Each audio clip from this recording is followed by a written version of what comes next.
చేయి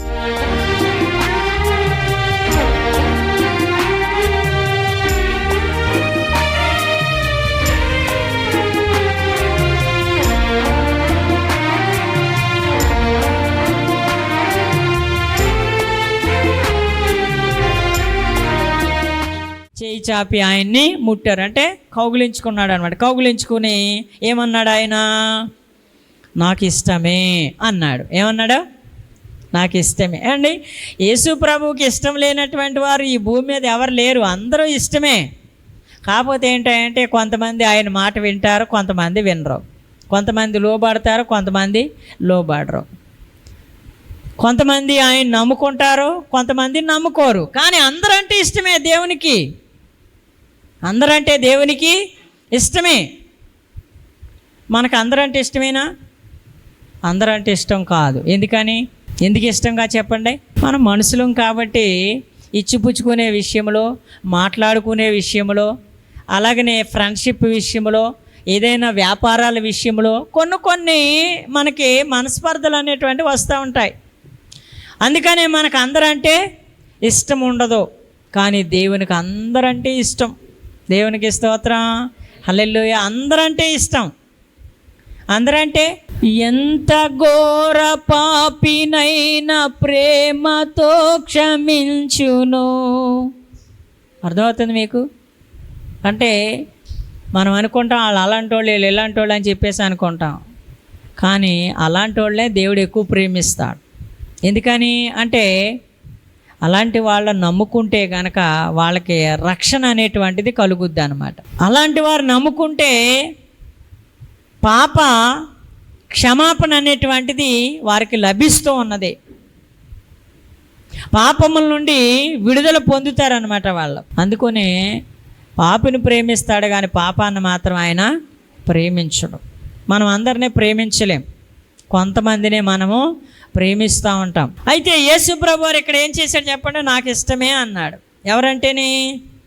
ఆ కుష్ఠరోగి అంటే నాకు ఇష్టమే అని చెప్పేసి అన్నాడు అనమాట. అంటే వాళ్ళు ఏమనుకోవాలి అప్పుడు? ఇదేంటి కుష్ఠరోగి అంటే ఇష్టం అంటున్నాడు, మనం అంటే ఇష్టం లేదేమో, ఈయనకి రోగులంటేనేమి ఇష్టమేనేమో అని అనుకోవచ్చు కదా. అవునా కదా చెప్పండి? మనలో ఉన్నటువంటి ఒక భావం ఏంటంటే ఎవరినైనా ఎక్కువగా ప్రేమించామనుకోండి, ఆ పక్కన ఉన్న వాళ్ళు ఏం చేస్తారో తెలుసా?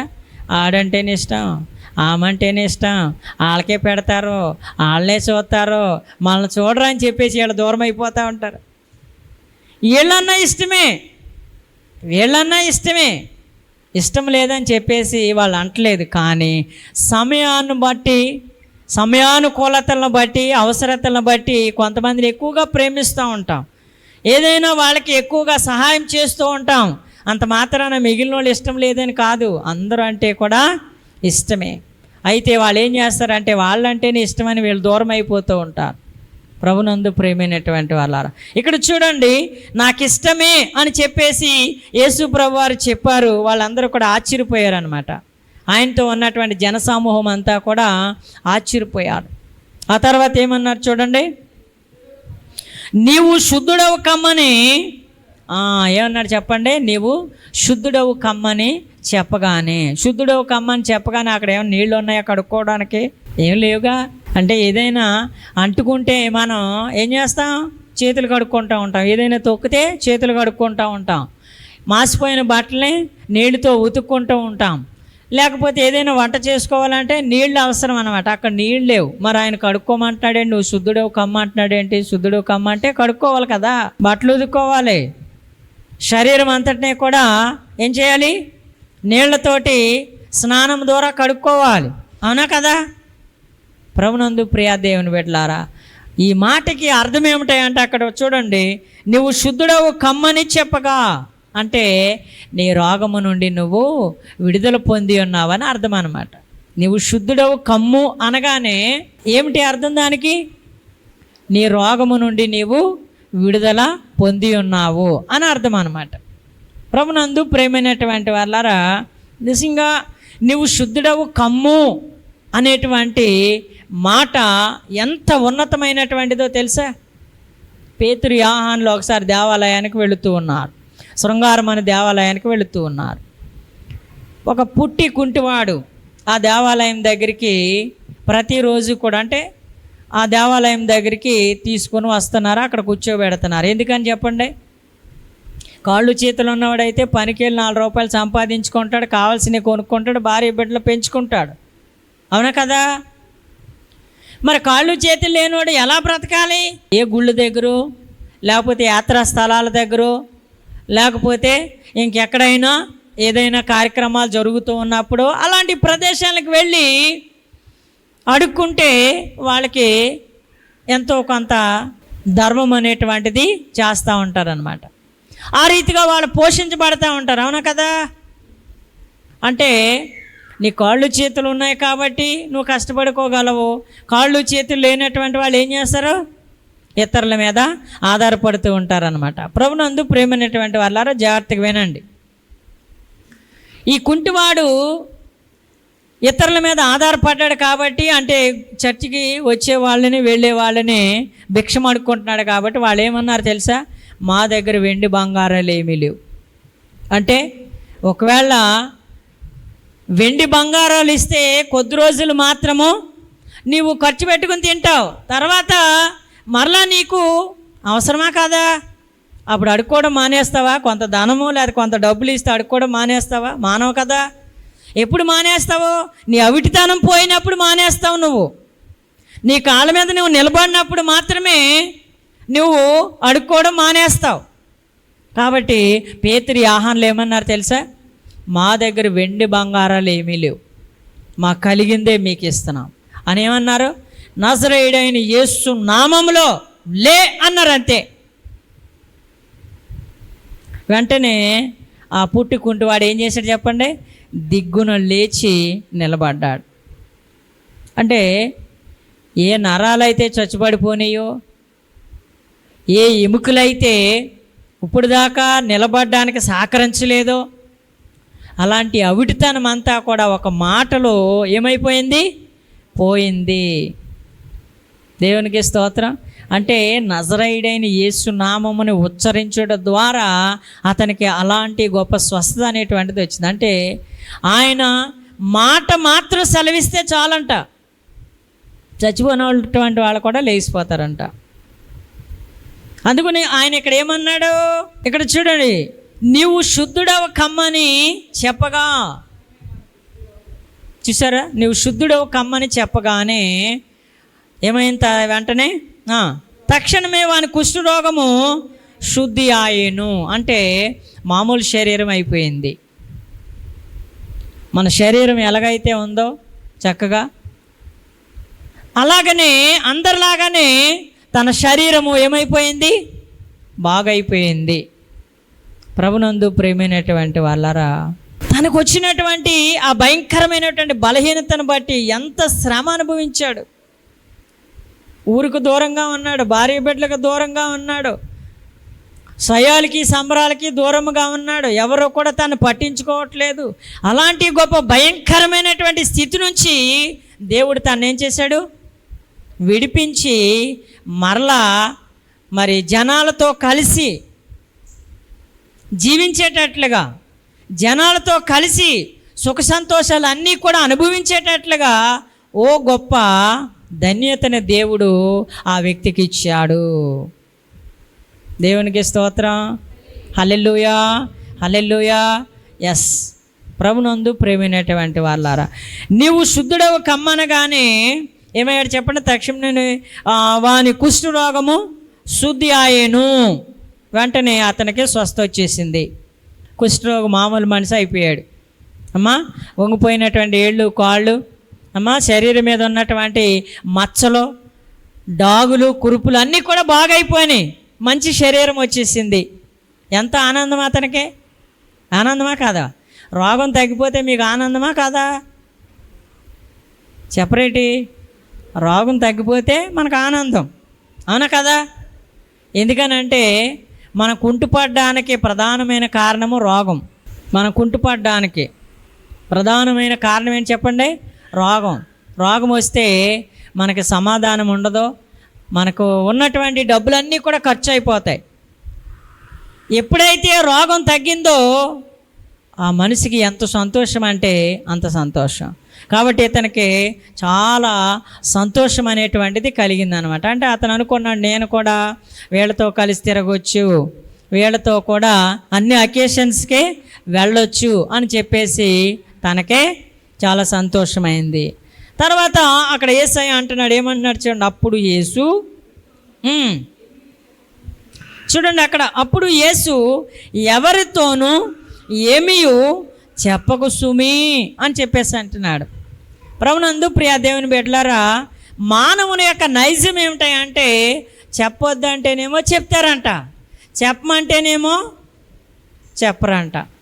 అమ్మా ఇదిగో ఈ డబ్బులు పట్టుకెళ్ళి వాళ్ళకి ఇచ్చేయంటే, లేకపోతే ఇదిగో ఈ మాట కొద్దిగా ఆవిడకి చెప్పు అంటే, నేనేమో నీకు పాలేరులో కనపడుతున్నానా, లేకపోతే నాకు పని పాట లేదా అని చెప్పేసి అంటారు. అవునా కదా? ఏది చెప్పమంటే, చెప్పొద్దంటే, అమ్మ రాత్రి ఇలా జరిగింది, ఈ విషయం నీతోనే చెప్తున్నాను, ఎవరితోనూ చెప్పొద్దు అని చెప్పేసి అన్నారనుకోండి, ఏం చేస్తారు? ఏదైతే చెప్పొద్దు అన్నామో ఆ విషయాన్ని ఊరంతా చెప్పేస్తాం. చెప్పమన్న విషయాన్ని మాత్రం మనం అసలు చెప్పమంటే చెప్పం. చూసారా, మానవుని యొక్క నైజం ఏమిటంటే చెప్పమంటే చెప్పం, చెప్పొద్దంటే మాత్రం అందరికీ చెప్పేస్తాం. అందుకని ఇక్కడ యేసు ప్రభు వారు ఏమన్నారు తెలుసా? అప్పుడు యేసు ఎవరితోనూ ఏమీ చెప్పకు సుమి అని చెప్పేసి అన్నాడు అనమాట. కానీ ఇంకొక విషయం అన్నాడు. తర్వాత ఏమన్నాడు? నీ వెళ్ళి వారికి సాక్షార్థమై నీ దేహమును యాజకునికి కనుబరుచుకొని మోషే నియమించిన కానుక సమర్పించమని వానితో చెప్పాను. ప్రభునందు ప్రియమైనటువంటి వాళ్ళారా, నీ వెళ్ళి వారికి సాక్షార్థమై ఏం చేయాలి? నీ దేహమును యాజకునికి కనుబరుచుకోవాలి. ముందు నీ స్వస్థ వచ్చింది కదా అని చెప్పేసి నీ ఇంటికి వెళ్ళిపోకో, నీ భార్య బిడ్డల దగ్గరికి వెళ్ళిపోకో, ఇంకేవేవో పనులు ఉన్నాయని చెప్పేసి ఆ పనుల్లో పడిపోయి నీకు కలిగినటువంటి ఈ స్వస్థతను గురించి నువ్వు నెగ్లెక్ట్ చేయొద్దు, అశ్రద్ధ చేయొద్దు. ఏం చేయాలి? ఇదిగో యాజకుని దగ్గరికి వెళ్ళి, ఇదిగో నేను స్వస్థత పొందుకున్నానని చెప్పేసి ఆయనకి నిన్ను నీవు కనుపరుచుకో అని చెప్పేసి చెప్పాడు దేవుడు. తర్వాత ఏమన్నాడు అక్కడ చూడండి, మోషే నియమించిన కానుక సమర్పించమని వానితో చెప్పాను. ప్రతిదానికి కూడా కృతజ్ఞతా స్తుతులు చెల్లించడం అనేటువంటిది మనిషికి ఆశీర్వాదము అని చెప్పేసి దేవుడు కొన్ని నియమ నిబంధనలు అనేటువంటివి దేవుడు ఏర్పాటు చేశాడు. ఇప్పుడు మీరే ఉన్నారు, పాప పుష్పత అయింది అనుకోండి, సర్లే పుష్పత అయింది కదా అని చెప్పేసి తర్వాత ఆమె 7 దినాలు లేదా 9 దినాలు కూర్చోబెట్టేసి నీళ్లు పోసేసి లేపేస్తున్నారా అమ్మా? అట్లా చేయట్లేదు కదా. ఏం చేస్తున్నారు? అందరినీ పిలుచుకొని ఆమెను చక్కగా డెకరేట్ చేసి అందంగా అలంకరింప చేసి ఓ గొప్ప విందుని ఏర్పాటు చేస్తూ ఉన్నారు. అంటే కారణం ఏమిటంటే మా అమ్మాయిని దేవుడు బాల్య స్థితి నుండి యవన స్థితికి చక్కగా వచ్చేటట్లుగా ఆశీర్వదించాడు అని చెప్పేసి ఈ యొక్క గొప్ప విందుని ఏర్పాటు చేస్తారు. అందరినీ పిలిచి వేడుకగా చేస్తూ ఉంటారు. దీన్ని ఏమంటారు అంటే కృతజ్ఞత అంటారు అనమాట. ఏమంటారు? కృతజ్ఞత. అట్లా చేస్తారా చేయరా? ఇప్పుడు పెళ్ళే ఉంది, పెళ్ళి కుదిరింది, అమ్మాయిని అబ్బాయిని తీసుకొని వెళ్ళి రహస్యంగా పెళ్లి చేసేసి సరే మీ బతుకు మీరు బతకండి అంటారా?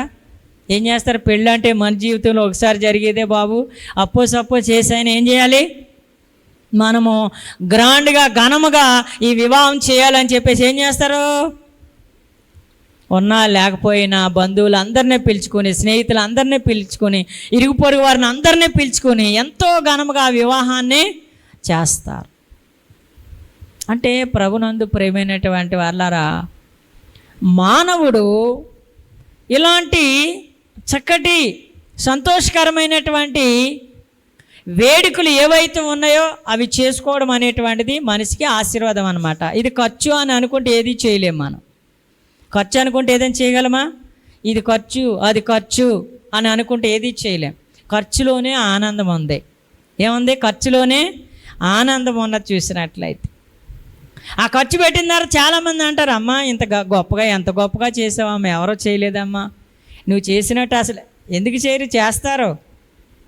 కానీ కొంతమంది ఏమంటారు చెప్పండి, వచ్చి ఇలాగ అనగానే మనం ఎంత పొంగిపోతామంటే, అలాగా నేను అంత గొప్పగా చేశానా, అంత ఘనంగా చేశానా అని చెప్పేసి ఎవరికి వాళ్ళు మురిసిపోతూ ఉంటారు చూసినట్లయితే. ప్రభునందు ప్రియా దేవుని బిడ్డలారా, ఖర్చు పెట్టడంలోనే ఆనందం ఉంది, ఆశీర్వాదం ఉంది. అలాగనే ఇచ్చుట్లోనే ఆనందం ఉంది, ఆశీర్వాదం ఉంది. అందుకనే దేవుడు ఇక్కడ ఏమన్నాడంటే, నిన్ను నీవు యాజకునికి కనబరుచుకొని తర్వాత మోషే నియమించిన కానుక సమర్పించుము అని చెప్పేసి చెప్పాడు అనమాట.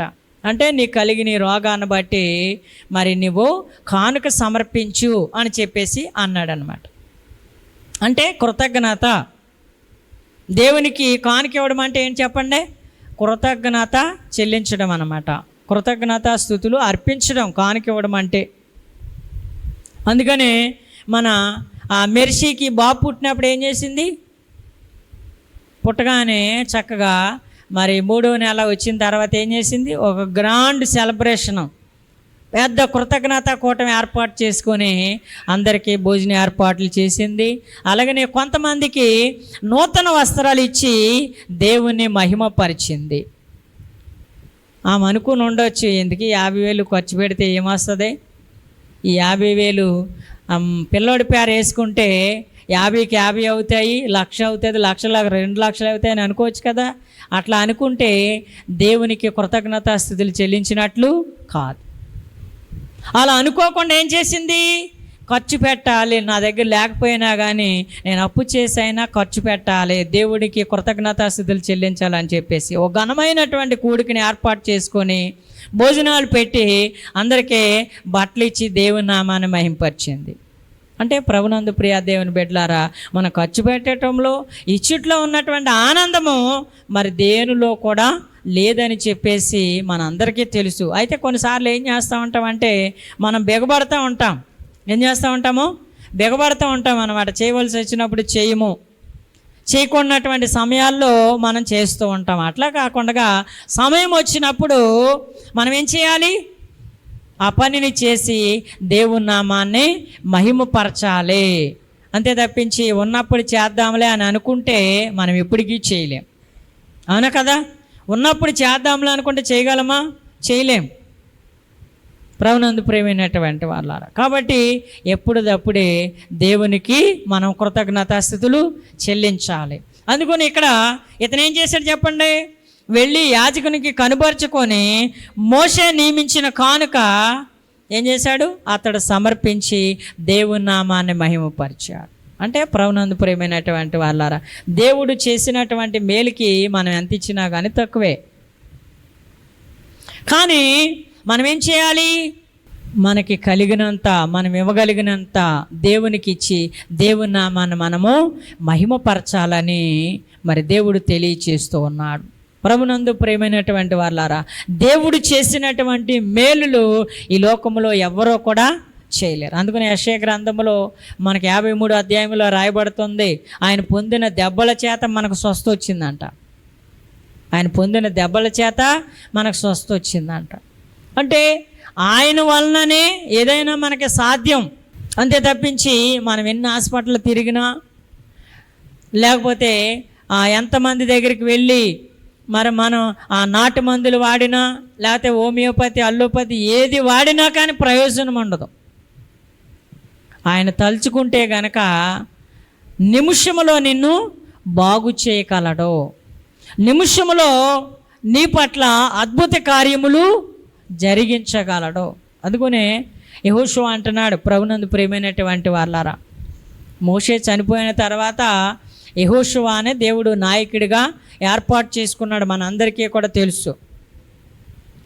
మోషే ఎంత నమ్మకమైనటువంటి నాయకుడు, యెహోషువ కూడా అంతే నమ్మకమైనటువంటి నాయకుడు. అందుకనే ఆ మోషే అంటున్నాడు చూడండి, యెహోషువ గ్రంథము 3వ అధ్యాయం 5వ వచనములో ఈ రీతిగా వ్రాయబడుతుంది. ఏమని?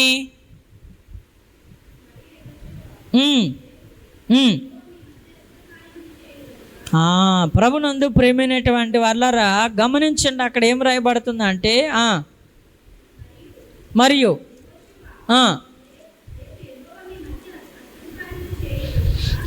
ఎందుకనంటే మరియు యెహోషువ రేపు యెహోవా మీ మధ్య అద్భుత కార్యములను చేయను గనుక మిమ్మును మీరు పరిశుద్ధపరచుకొనుడని జనులకు ఆజ్ఞ ఇచ్చాను. చూసారా, దేవుడు మీ పట్ల అద్భుత ఆశ్చర్య కార్యములు చేయాలంటే ఏం చేయాలి? మనలో ఉన్నటువంటి లోపాలను సరిచేసుకోవాలి. ఏం చేసుకోవాలి? లోపాలను సరిచేసుకోవాలి. ఏమిటి లోపాలంటే మీకు తెలుసు, మీలో ఏ లోపం ఉందో మీకు తెలుసు. ఆ లోపాన్ని మీరు సరిచేసుకున్నప్పుడు దేవుడు మీ పట్ల అద్భుత ఆశ్చర్య కార్యములు చేయడానికి ఇష్టపడుతూ ఉన్నాడు. అలాగనే 7వ వచనం చదవండి.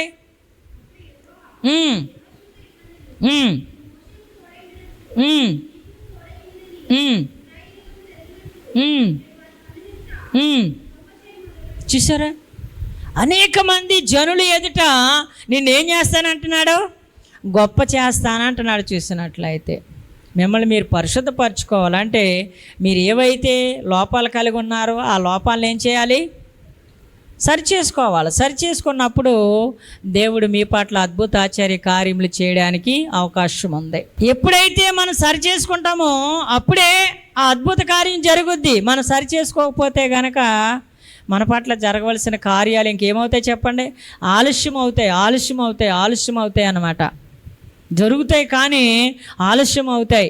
ఎప్పుడైతే నీవు ఒప్పుకొని విడిచిపెడతావో అప్పుడే దేవుడు ఆశ్చర్య కార్యములు చేయగలడు. అప్పుడే నీ వారి ఎదుట లేకపోతే నీ జనులు ఎదుట నువ్వు చేసేటువంటి ఆ పని ఏదైతే ఉందో ఆ పని వారు అందరి యొక్క సమక్షంలో చేస్తాడు, ఆశీర్వదిస్తాడు. అందరికంటే కూడా నిన్ను ఎక్కువగా మరి ఆధిక్యతను కలిగి ఉంటావని చెప్పేసి దేవుడు తెలియచేస్తూ ఉన్నాడు. ప్రభునందు ప్రియమైనటువంటి వాళ్ళరా, మరి యేసయ్య దగ్గరికి వచ్చినటువంటి మనం అందరం కూడా ఏం చేయాలి? యేసయ్య నా సొంత రక్షకుడని మనం ఒప్పుకున్నాం. యేసయ్య మాట మాత్రం సెలవిస్తే మనకి ఏదైనా జరుగుద్దని మనకు తెలుసు. కానీ కొన్ని జరగట్లేదు. నెలలు పట్టేస్తుంది, సంవత్సరాలు పట్టేస్తుంది, జరగట్లేదు. అంటే కారణం ఏమిటి అంటే మనలో ఉన్నటువంటి లోపాలు ఏవో అడ్డుగా ఉన్నాయేమో. ముందు వాటిని తొలగించుకోవాలి. వాటిని తొలగించుకున్నప్పుడు వెంటనే మనకు అద్భుత కార్యం అనేటువంటిది జరుగుద్ది. అందరిలో కూడా మనము గొప్పవారముగా గణపరచబడతామని దేవుడు తెలియచేస్తూ ఉన్నాడు. కాబట్టి యేసయ్య దగ్గరికి మనం వచ్చాము, మంచిదే. మన దైనందిన జీవితంలో ఏవైనా మరి తెలుసో తెలియక చేసినటువంటి పొరపాట్లు అన్నిటిని కూడా ఒప్పుకొని విడిచిపెట్టండి.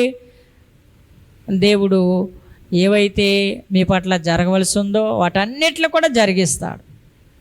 ఎప్పుడు జరిగిస్తాడంటే వెంటనే జరిగిస్తాడు. ఆలస్యం అనేటువంటిది ఏది కూడా ఉండదు. చేసినట్లయితే ఆ కుష్ఠరోగిని ఎలాగైతే స్వస్థపరిచాడు, ఎలాగైతే ఆయన్ని కౌగిలించుకున్నాడో, ఎలాగైతే నువ్వంటే నాకు ఇష్టం అన్నాడో అలాగనే నువ్వంటే ఆయనకి ఇష్టం, నిన్ను కూడా కౌగిలించుకుంటాడు. నీకు కలిగినటువంటి రోగాన్ని ఆ కుష్ఠరోగిని స్వస్థపరిచినట్లుగా నిన్ను కూడా స్వస్థపరుస్తాడు. నువ్వు ఎంతైతే దిగులు చెందుతున్నావో, ఎంతైతే నిరాశతో ఉన్నావో, ఎంతైతే నీవు మరి జనులందరికీ కూడా దూరముగా ఉండి బాధపడుతూ ఉన్నావో దాని అంతటినీ కూడా దేవుడు తొలగించి ఏం చేస్తాడు? దేవుడు నిన్ను గొప్పగా చేస్తాడు. అలాంటి గొప్ప ఆధిక్యత, అలాంటి గొప్ప ఆశీర్వాదపు అంతస్తుని దేవుడు మనకిస్తూ ఉన్నాడు. కాబట్టి నమ్మండి. మనలో ఉన్నటువంటి లోపతాపాలను సరిచేసుకొని అప్పుడు దేవుడిని అడుగుదాం. దేవుడు మనకు కావలసినవన్నీ కూడా సమృద్ధిగా దయచేస్తాడు, మన స్వస్థపరుస్తాడు. ఆయనకు అసాధ్యమైనది ఏమీ లేదు. ఏదైనా ఆయనకు సాధ్యమే. మీకు ఈ లోకంలో మనుషులకు అసాధ్యము, కానీ దేవునికి సాధ్యము. కాబట్టి ప్రతి ఒక్కరు కూడా మరి నమ్మి విశ్వసించండి, ఆయన యొద్దకు రండి. దేవుడు మీ పట్ల అద్భుత ఆశ్చర్య కార్యములు చేయగలడు. అట్టి కృప దేవుడు మనందరికీ దయచేయను గాక. ప్రార్థన చేసుకుందాం. దయచేసి అందరూ కూడా మోకరించి కండ్లు మూసుకోనండి. ప్రార్థన చేసుకుందాం.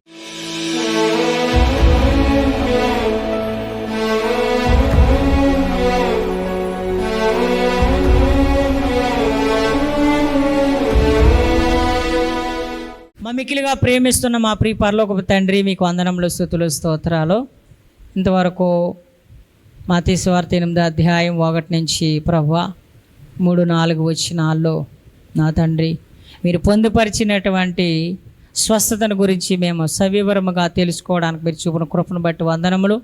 ఈ వర్తమానమును విన్నటువంటి బిడ్డలు కూడా ప్రభువా మా ఇష్టాన్ని కాకుండా తండ్రి మీ ఇష్టానికి మేము లోబడేటట్లుగా, మీ ఇష్టాన్ని బట్టి మేము నాయన మిమ్మల్ని అడిగేటట్లుగా మీ కృపను మా అందరికీ దయచేయండి నాయన. మేము ప్రార్థన చేస్తున్నాం కానీ మా ఇష్టమని చేస్తున్నాం, మీ ఇష్టమని చేయట్లేదు. కాబట్టి మీకు ఇష్టమైతే నాయన ఆ యొక్క నాయన రోగి పలికినటువంటి మాట నీకు ఇష్టమైతే నన్ను శుద్ధినిగా చేయగలవు. నిజమే ప్రభా, మేము కూడా ఈరోజు నీకు ఇష్టమైతే ఈ పనిని జరిగించండి, మీకు ఇష్టమైతే ఇది దయచేయండి, మీకు ఇష్టమైతే నా నుండి దీన్ని దూరపరచండి అని చెప్పేసి మేము కూడా ప్రార్థన చేసి గొప్ప ధన్యతను దయచేయండి. ఈ వర్తమానమును విన్నటువంటి బిడ్డలు ప్రతి ఒక్కరూ కూడా నాయన వర్తమానమును బట్టి స్వస్థత, దీవెన, ఆశీర్వాదాలు పొందడానికి, దుష్టుని బారి నుంచి, దురాత్మ నుంచి విడుదల పొందడానికి మీ కృపా కార్యక్రమం దయచేసి మహిమ పొందమని మా కొరకు పెండ్లి కుమారుడిగా రానయ్యన్న యేసు పరిశుద్ధనాలు ప్రార్థించి మనల్ని అడిగి వేడుకొంచున్నాం పరమ తండ్రి, ఆమేన్.